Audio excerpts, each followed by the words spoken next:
Welcome to Bahati, talking about real issues that are affecting you as an individual.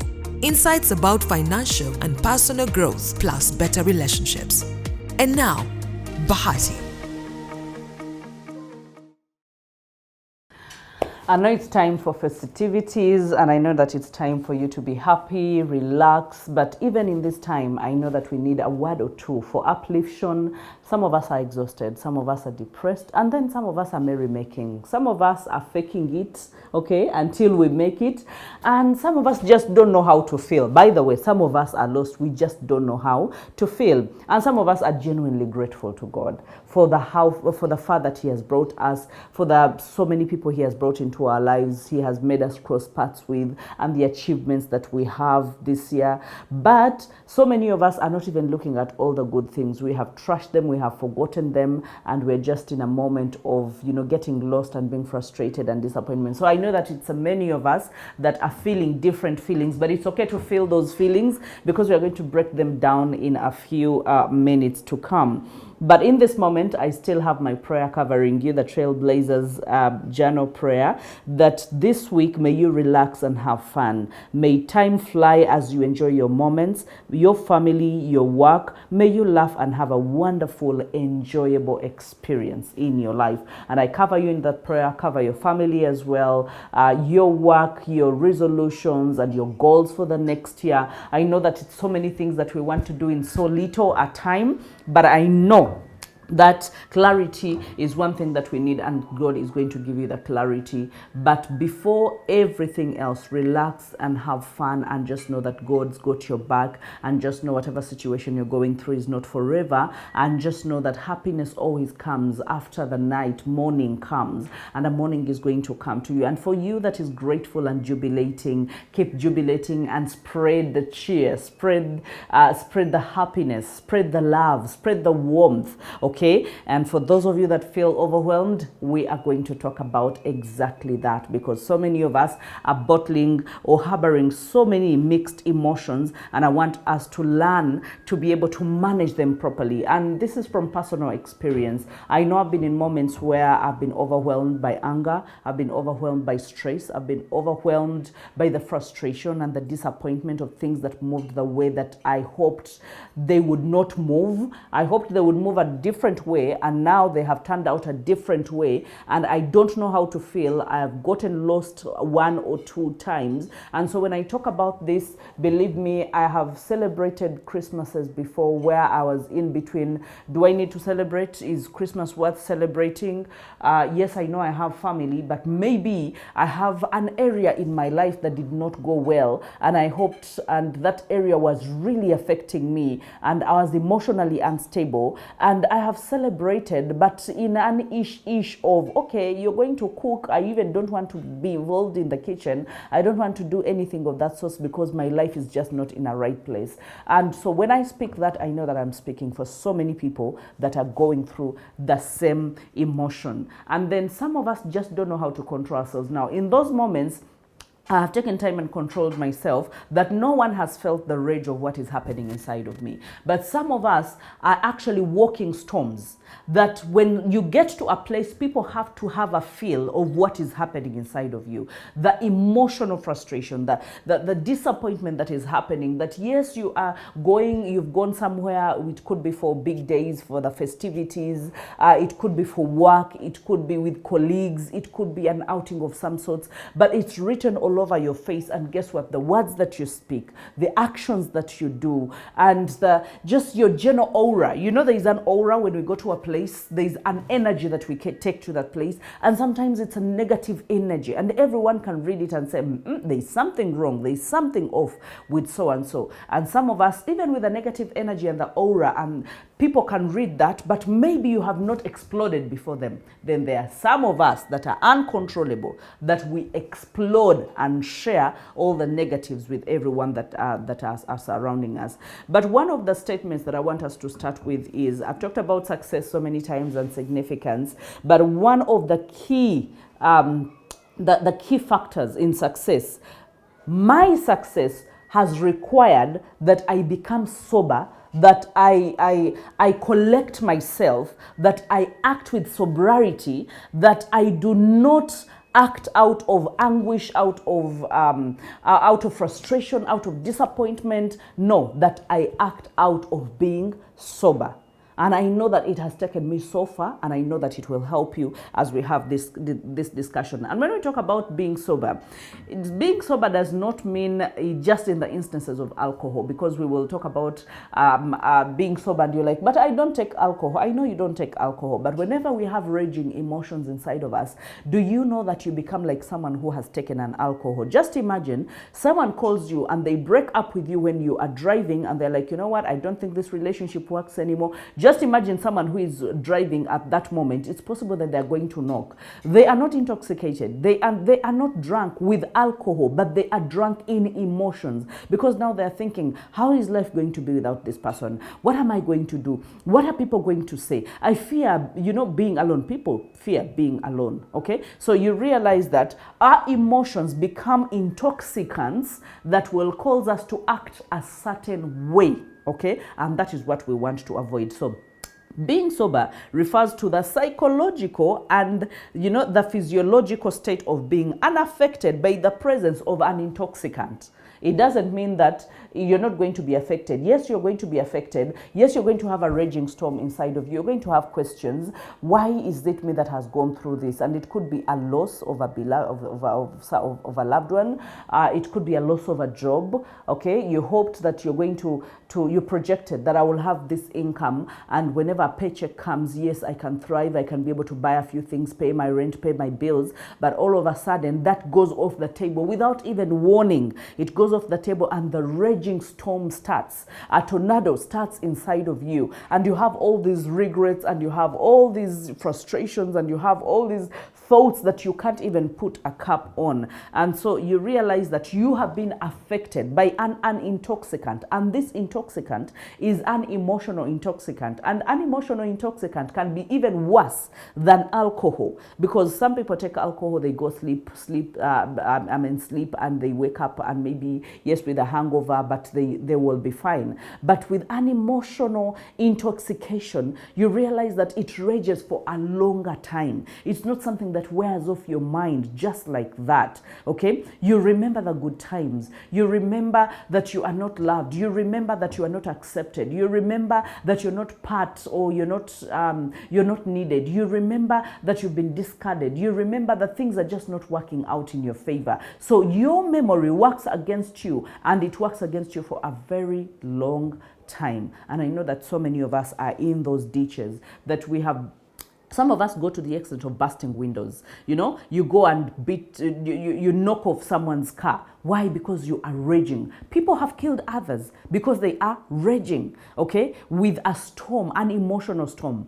People have not only killed others, but they have killed themselves because they are going through an emotional rage inside of them. It could be the lack of acceptance. It could be that someone was not loyal to you. It could be that someone did not respect you, and that disrespect was seen by everyone that is around you. It could be that someone ceased to be your friend, but you counted on this friendship for a very long time. You counted on this relationship to grow from one level to another, and all of a sudden, you are left with questions of what could have been, or what should have been, what it could have turned into. And now you are lamenting the things that you were not able to get, and the things that you hoped you would get in that relationship. So some people have gone ahead to even, just insult people. Call them all sorts of names. People have gone ahead to backstab. People have gone ahead to betray. People have gone ahead because they are emotionally unstable, and they have not gotten the skills of how to collect themselves and be able to control it, because it's overwhelming, so they become overwhelmed. When we talk about overwhelming, I think some of us don't understand what overwhelming really means. Overwhelming, I think in the Bible, it relates it to water. That even when the mighty waters come, it begins with fire, and says that even when you go through the fire, you will not be consumed, because fire consumes.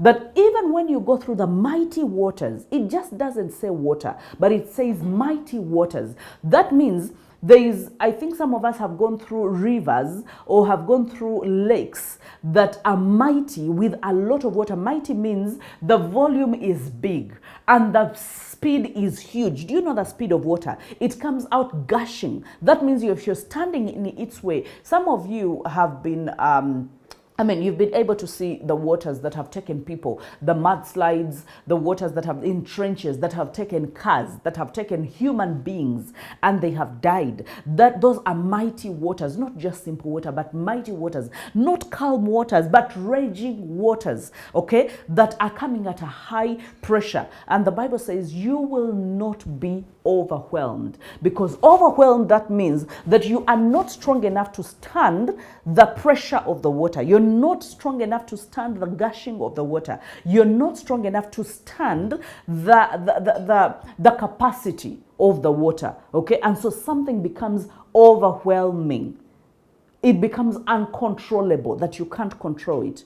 But when it comes to emotions, God has given us the different ways. And I think my mother has spoken, now this reminds me that my mother has spoken about the so many ways that God has given us a way of escape out of being overwhelmed. And let me quickly go through this. I didn't plan on saying this, but I've remembered my mother saying or preaching on this so many times. And she has talked about crying, that God has given us outlets, that you can cry and that can give you stability. How many of you have felt better after a very raging storm, after very raging anxiety, after very raging depression, and you cry your heart out, you cry your eyes out, and in a way you feel like you start to breathe?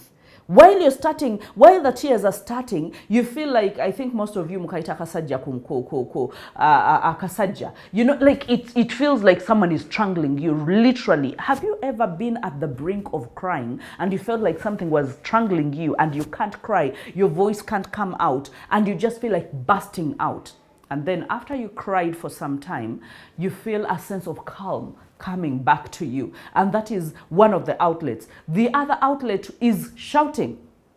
So you realize that God gave us that even when we are in the midst of something shocks you, you realize that we shout out so quickly. You either call your mother, or you call your father, or you call Jesus, or you shut out. Why? Because there is an overwhelming shock that has come and your body is trying to let it out through a shout. Okay? And some people have peed on themselves when they are shocked or overwhelmed and they can't control themselves. So that means that God has given us outlets on the body to be able to let out the overwhelm, to be able to let out. But if we don't use them, or some of us have more raging storms that they cannot be calmed by the outlets that God created.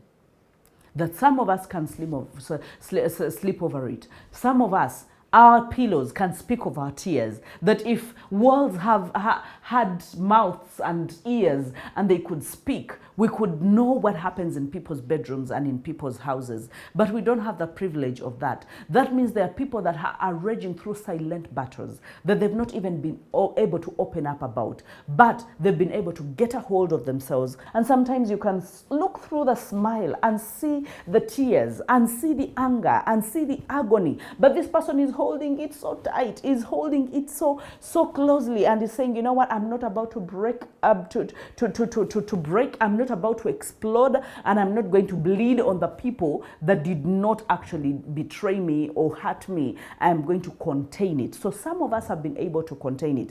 I don't know if some of us have seen some of these, I think I've watched it in movies several times, and one of the times when we were having an event, we had to go and get the bomb squad here in Kampala, and you know, they will explain to you how some of those things are done, and they have some built containers. I don't know whether they call them containers, but they are built in such a way that in case there is a bomb threat, and they can be able to pick it and put it in that vacuum or in that box, and when it explodes, then you will not have any casualties because it is strong enough to hold the explosion of a bomb. Now, some of us, we have thick backs, thick skins, that, as in, tebalina kye bakugamba, as in you've been through it all, and now no one can just make you explode. You look at situations, you have gained that maturity over time, that muscle over time,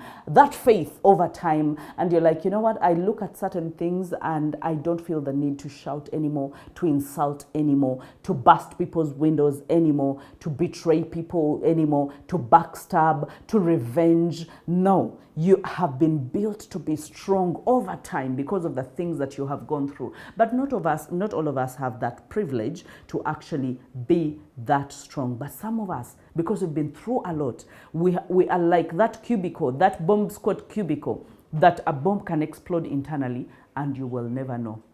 Let me tell you, I've smiled in areas or in places where like no one would have expected a smile. Like everyone was seeing the injustice that was happening, and all of a sudden they see me smile, and a so genuine smile. Let me tell you, I'm not in an era where I have to fake anything. No. If it's a smile, it will be a genuine smile because I'm doing it for me. And in case I have to lose it, I will also lose it on purpose sometimes. Okay, but if in case I have to smile, I will be happy, genuinely happy. And sometimes I've surprised myself and I'm like, oh yeah. I mean, I didn't expect that from myself. As in, that situation was a hard one. What that person did was, I mean, that was the last card. That was intolerable. But I tolerated it and they didn't see any rage. And some of them have come back to me and said, you know what? I expected worse. I expected bad. But when you didn't fight back, when you didn't give me any reason to even continue fighting, when you just kept quiet, when you smiled, when you continued talking to me, I was like, what kind of woman is this? What kind of woman is this? So I know that some of us in this season, I had to talk about this because I know that the festivities, the celebrations amplify anger, they amplify sorrow, they amplify depression, and they amplify anxiety, and they amplify panic attacks. Okay, so some of us are in the middle of a raging storm right now, and I want you to hear this very well. We are allowed to have feelings. We are allowed to have feelings. But one thing I told myself is, I can never allow feelings to have me. I don't know whether you understand that. I'm allowed to have the feelings, to feel the feelings, to feel the betrayal. I'm allowed to feel the pain. I'm allowed, because those are feelings. They are undeniable, but I cannot let the feelings control me. They cannot have me. Because them controlling me means I'm going to act in a way that is not congruent, that does not align with my beliefs and with who I want to be and what I want out of life. Okay? So you realize that I do not want, and I have said it, I have promised myself I will never have feelings control me or have me, but I'm allowed to have the feelings. So I need you to take it upon yourself that, you know what, I can have the feelings, but I will not allow the feelings to have me. Okay, so I need you to be able to go through that, and then you can never be emotionally or spiritually well or physically well or relationally well without being sober. We're going back to being sober. You cannot. Something will be amiss somewhere, somehow. So in order for you to collect yourself, you need to be able to be sober in order to function in relationships, to function in marriage, to function at your workplace, to function in your relationship with yourself, to function in every area of your life. You need to be sober, because being sober does not mean that things are not going to come at you. They are going to come at you. But remember, we say that it's a state of being unaffected. They do not affect you. That you promise yourself that in season and out of season, I am going to be happy. In season and out of season, I am going to seek clarity. In season and out of season, I am going to ask myself, why should I revenge? Why do I need revenge? Do I really need to revenge? So if I ask myself a number of questions, I'll find that I don't need to overreact. I don't need to respond to certain situations. I don't need to fight certain battles. I'm going to select my battles wisely. I don't need to fight with some people. I might as well just mute them, or just recently, if you've been following, we talked about repositioning your relationships. So instead of me busting out, instead of me gushing out and shouting and insulting people, I am going to reposition my relationships because they are in my control. My feelings are in my control. So I'm going to reposition those relationships. And for some people, I'll reposition them further away from me. And for some people, I'll reposition them closer to me because then they help me even be sober, because there are people that help you be sober. Do you know that all of us need sober friends? Yeah, you need a sober friend. You need strong friends. Friends who will tell you, where are you driving to? You are off and you just want to go and revenge. A friend will tell you, give me that key. A friend will tell you, don't make that call. A friend will tell you, give me your phone. A friend will tell you, a friend will remind you why you left that relationship. While you're in a season where maybe I should go back, maybe I should do this, a friend will remind you that, you know what, you have a reason as to why you left that relationship. So you don't need to go back. Okay? So some of us need, if you are in the moments where you're not sober, just pray to God that you reposition your relationships, your friendships, that you will have people that will be sober and strong for you in the places where you are not sober. That they will tell you that person does not deserve your word. Let me tell you, I have been a sober friend to some people, and some people have been sober friends to me. And I will tell you that I have been, in so many cases, my husband has been that sober friend to me that tells me that, you know, you don't need to say a thing. That says, don't send that email. That says, don't answer back. That says, don't fight back.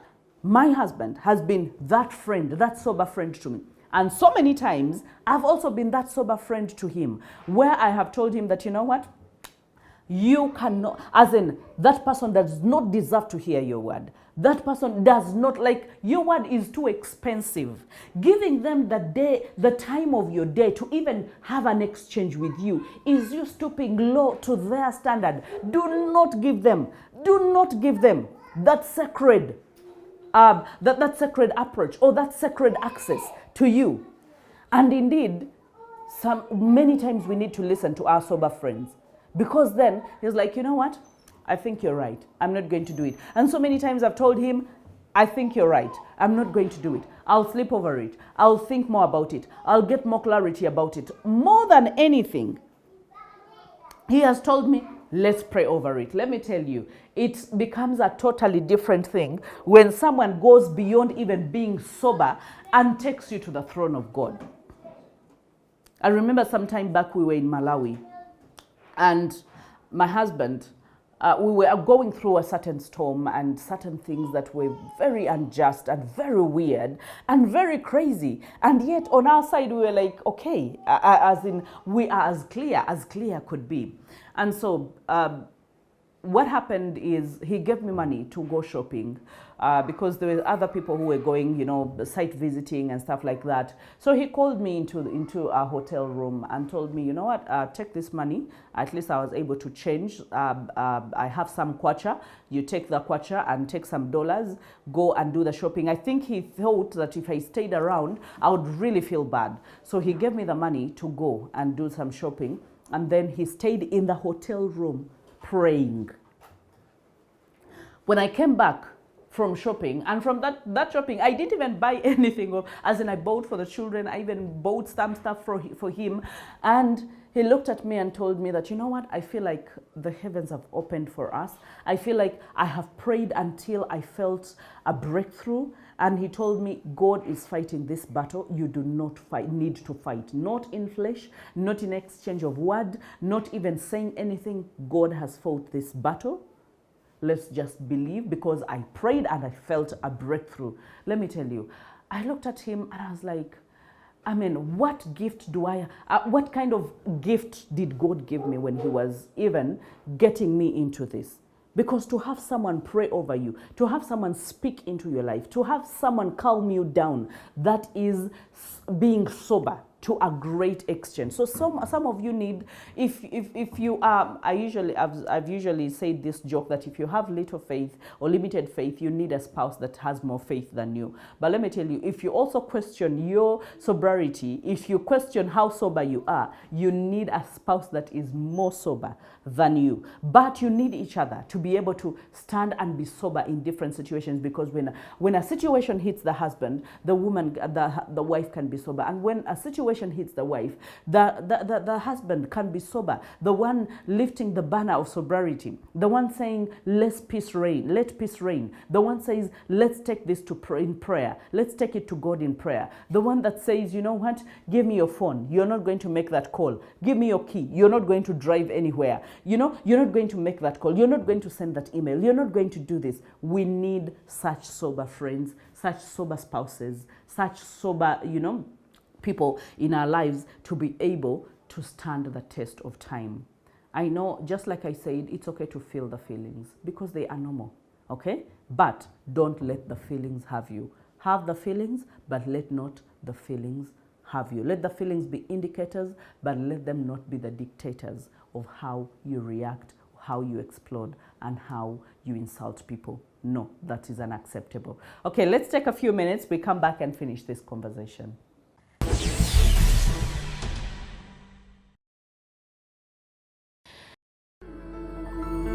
Spirit TV, a place for you. Did you know that you can acquire a skill in less than 3 months?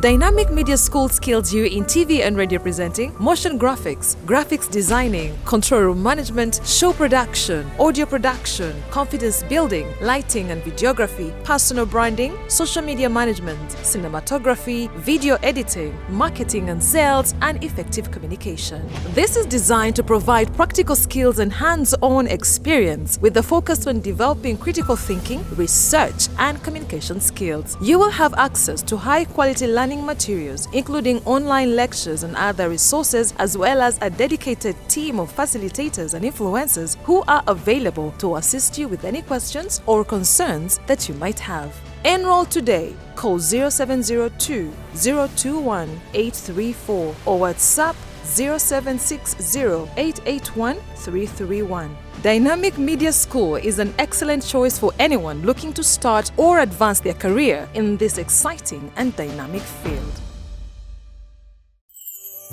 You don't get the life that you deserve, but that which you decide. It's time for you to decide to dominate your life. You don't do that by just having passion, you need a plan. Let's show you how you grow practically in character, competence, and in other areas of life. Welcome back to Bahati. Still talking about controlling and being able to properly manage your feelings, especially when you are overwhelmed, depressed, you have anxiety. And we've explained anxiety so many times. Anxiety is being afraid about what the future is going to bring. Depression is dwelling on the past things that have happened, the trauma that has happened to you. And then the panic attacks usually happen in the moment when things attack you, or when things shock you, or when things happen the way you didn't expect them to happen, okay? So what we are saying is, when you are sober, even when you are depressed, the moment you become sober, and I like the Bible that because it talks about this so many times. 1 Peter 5:8 says that be alert and of sober mind. The enemy, the devil is, the enemy, the devil prowls around like a roaring lion for someone, looking for someone to devour. And when you look at Proverbs 29:11 says that fools give full vent to their rage, but the wise man brings calm in the end. So you realize that being sober does not require that you are too strong to fight. Being sober means that you know what the problem is. And that brings me to a point I made somewhere when someone asked me a question about depression or about problems. It doesn't mean that we don't have problems. No, it doesn't mean that I don't have problems or I don't have issues. I have problems, I have issues that are happening in my life. The only difference is I am more aware of what the problem is.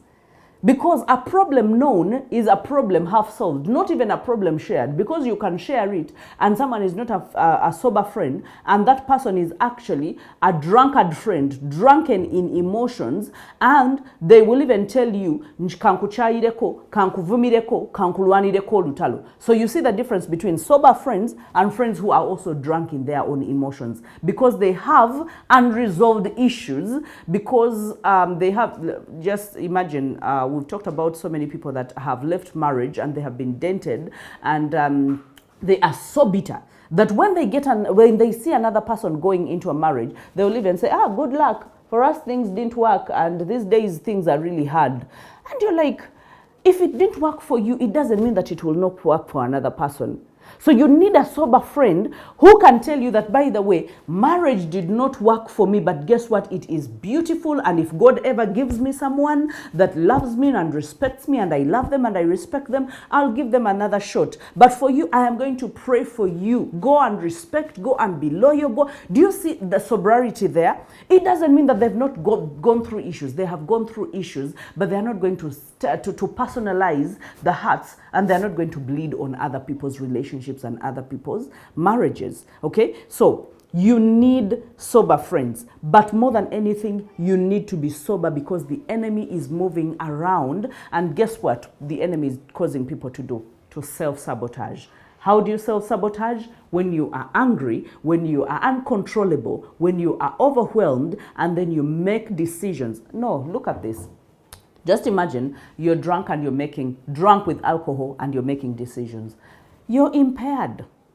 It's like you have a temporary disability that you can't. That is why they say, don't drink and drive. Why? Because you are considered disabled. You are considered a malfunction. You're malfunctioning at that moment. You cannot make sober or clear decisions. Why? Because you are affected by an intoxicant. So even when that is why they will tell you, they tell someone, okay, maybe you've lost someone, and they'll say, get the keys away from them. They cannot drive. Why? Because you are impaired. You have a temporary disability.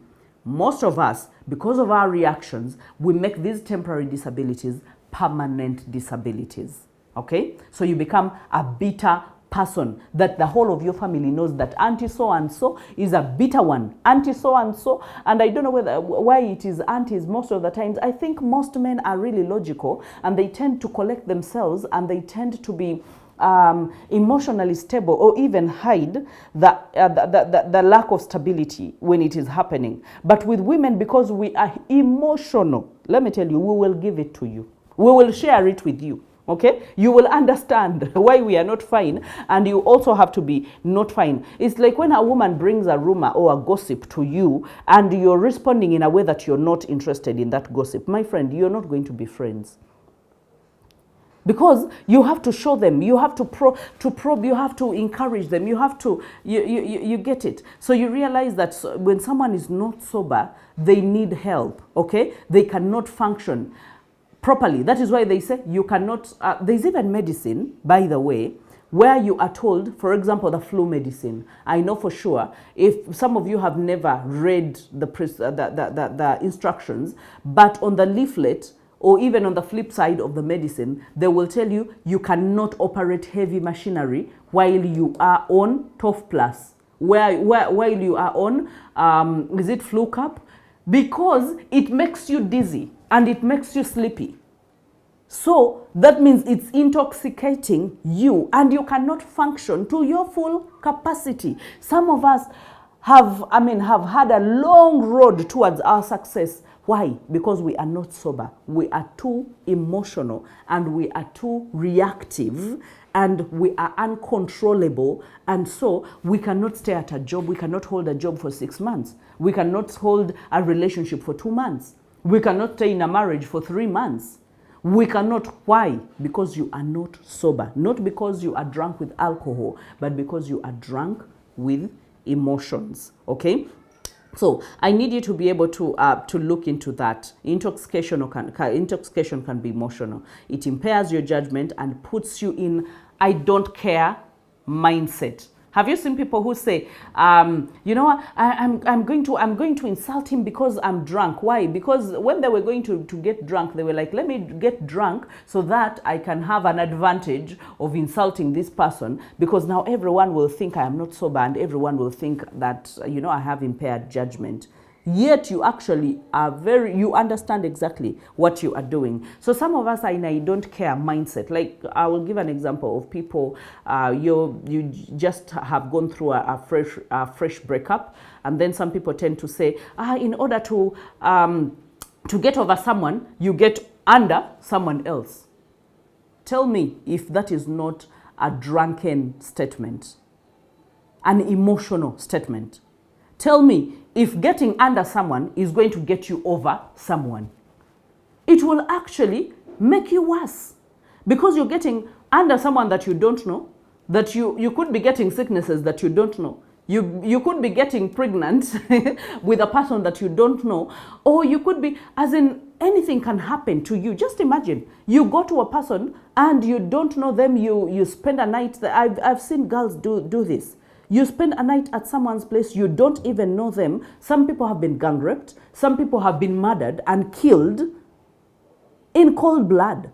Why? Because their emotions impaired their judgment, and so they gave into a revenge. And when they say that when you go for a revenge case, make sure that you dig 2 graves.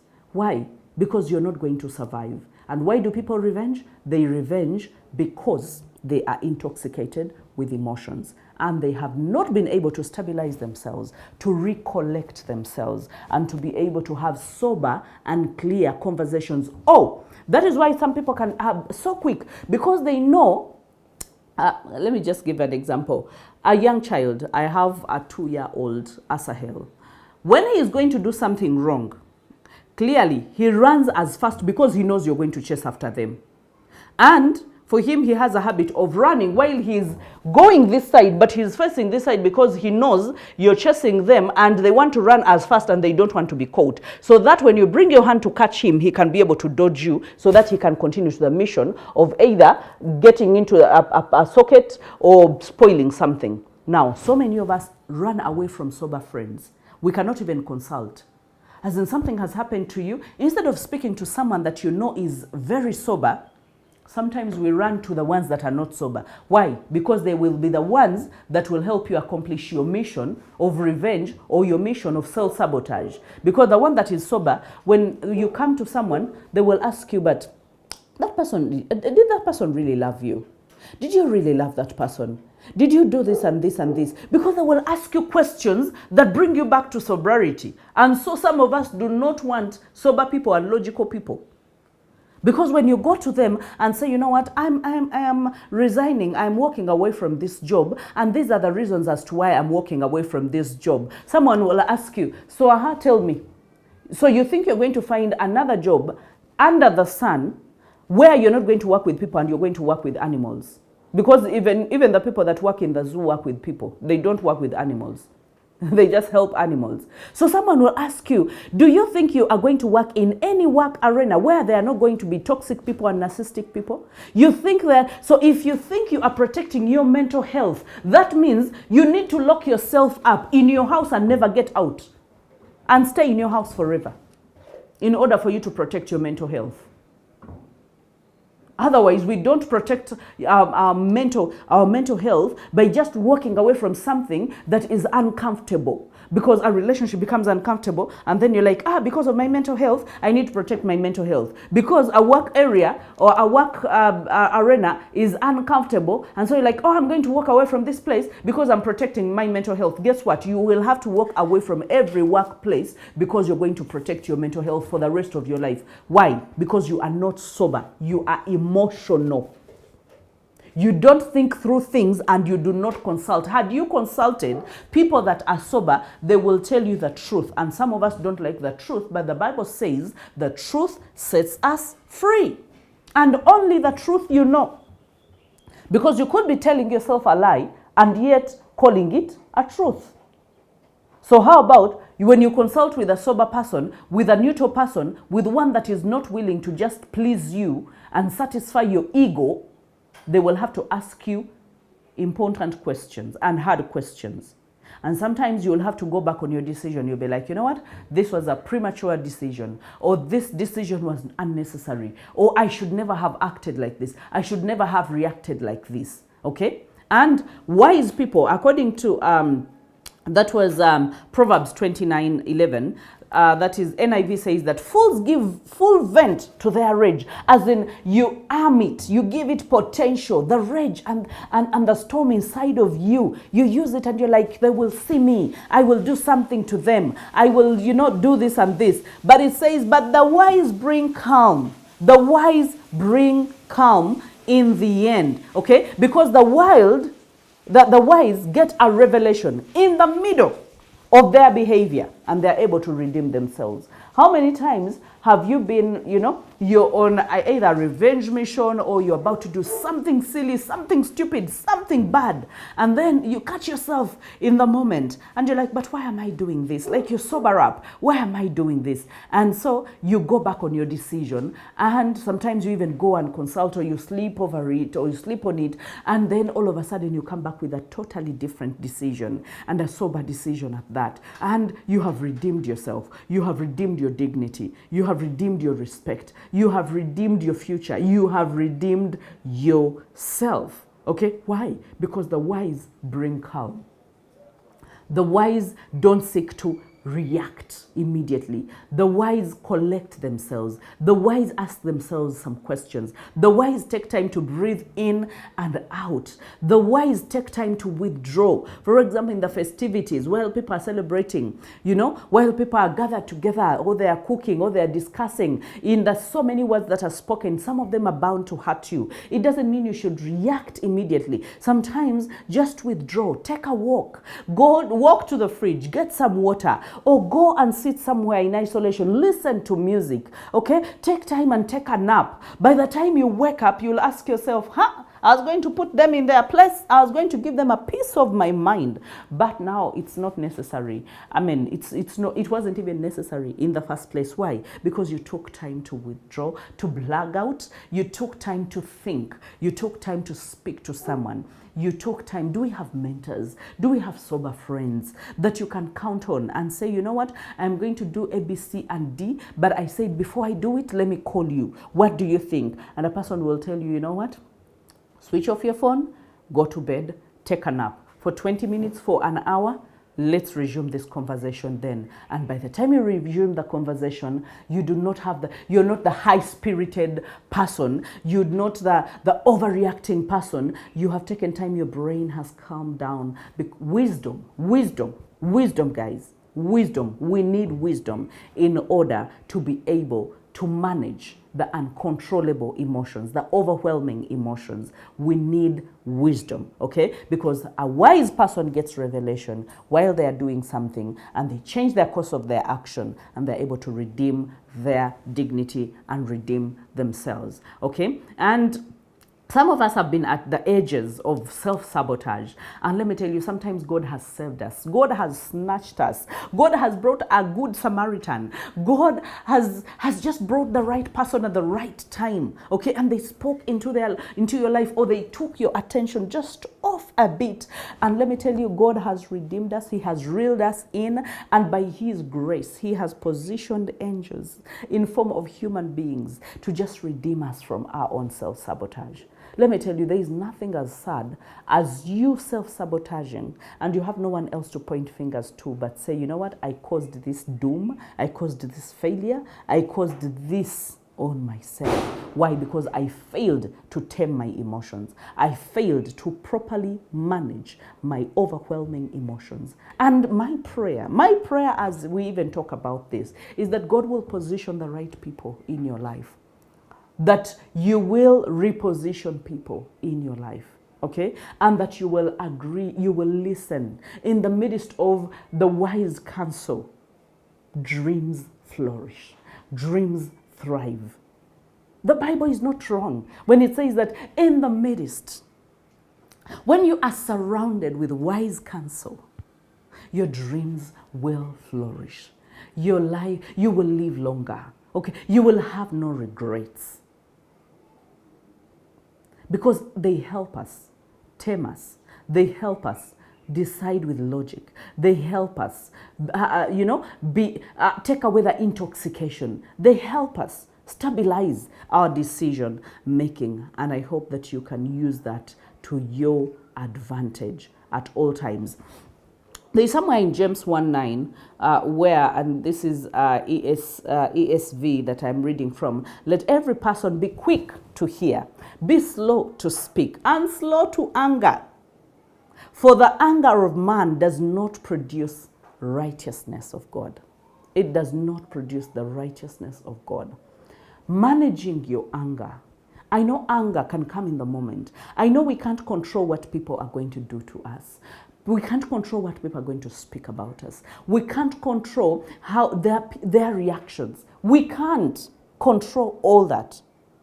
However, we can be quick to hear, but we can be slow to speak, because some of the overreaction that we do is through speaking, and some of that overreaction that we do is through actions. Okay, and we can be slow to anger, because what anger does, it's a stimulant. It's a catalyst to wrong actions, to wrong decisions. Be slow to anger. That a wise man brings calm at the end of the day, because a wise man will know that what I'm doing is not right. Let me stop right now. Let me put it down. Let me walk away. Let me sleep on it. Let me take time and make a sober decision. Okay? How do you control? We talked about wisdom. We talked about having the right people, having the sober people in your life. Okay? Prayer is another thing. Taking it to God in prayer.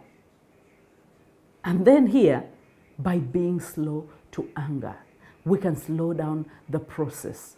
Yes, we can get angry, but we can choose not to dwell on that. We can take our minds to something else. We can worship. We can pray, we can indulge, we can talk to a friend. We can do so many things so that we can bring calm back in our minds, and so that we can produce the righteousness, because those are the decisions that we make that are going to propel us into a good future, into a thriving future, into a flourishing future, into the success that we want, because there is no success without controlled emotions. Because the greatest thing, someone was giving a speech, I think I saw it on Instagram, and they were saying that they were supposed to give this speech because it's so important. They were supposed to give the speech at a graduation, and so there were other people that were being also considered, and so he worked so hard that last year of him at campus, because all he wanted was to beat all these people to be able to give that speech. And he says, however, what it cost him were the relationships. He did not build proper relationship with his friends. He abandoned his relationships with his family. He abandoned because he was doing everything to outperform everyone else, and he ended up losing relationships. And I remember the statement that he said, and says that relationships are the greatest thing, the greatest. It's the one most important thing in the world. Most important than anything else, okay? So if you lose that because you are chasing certain things, because of overreacting, because of revenge, because of, you don't know who is going to help you. It's a small world. It's a limited world. You never know where you're going to meet someone. And even if you don't meet them, you never know where your children are going to meet this person. And they're going to be the person in a place to help them. And that person will be able to help them because of you and what you did and the kindness that you extended to them. Okay, so I need you to put yourself in that place. Human anger does not produce righteousness. Human anger is a stimulant. It's a catalyst to sin. It is a catalyst to bad doing, to wrongdoing. It is a catalyst to actually pulling us down and sending good people away from our lives. People that would have helped us, people that would have advised us, people that would have held our hands, people that would have prayed with us, people that would have believed with us, okay? Those are the people that we're going to send away. Why? Because human anger does not produce righteousness. And there's somewhere still in the Bible where it says, do not let the sun set on your anger. That means something that is supposed to be momental, you should not hold on to the grudge. It is going to kill you. It is going to poison you. Those are your emotions controlling you. Remember I said you can have feelings, but don't let the feelings have you. The feelings can be indicators of something that you need to address, but don't let them dictate what is supposed to be in your life. Remember, you don't need to be so strong. You don't need to fight everything. All you need is to be sober. All you need is to be watchful. All you need is to be vigilant. That when the emotions come, you can know that this is this is anger. This is despair. This is frustration. This is disappointment. You are going to have issues, just like I have issues, okay? But the thing is not having issues or having problems. The thing is, are you aware of the problems, so that you can be able to address them or to help yourself to make better decisions, or surround yourself with the people that are going to help you. I know that from this you're going to take so many nuggets, things that are going to help you streamline your life, even for next year, even for the year after that. We are emotional beings. We are in this flesh. A lot of things are going to come at us, but it doesn't mean that we bend backwards to the desires of anger, to the desires of emotional turmoil, to the desires of depression, to the desires of panic attacks and anxiety. We can choose soberly to say, you know what, I want to do better, I want to decide better, and I want to be a successful and a significant person. So from me to you, I love you, and I hope that you've enjoyed the festivities. I hope that you dominate over your year. I pray that you get to draw goals and run after them, have vivid visions, have clarity of visions, and have clarity of the relationships in your life. I love you.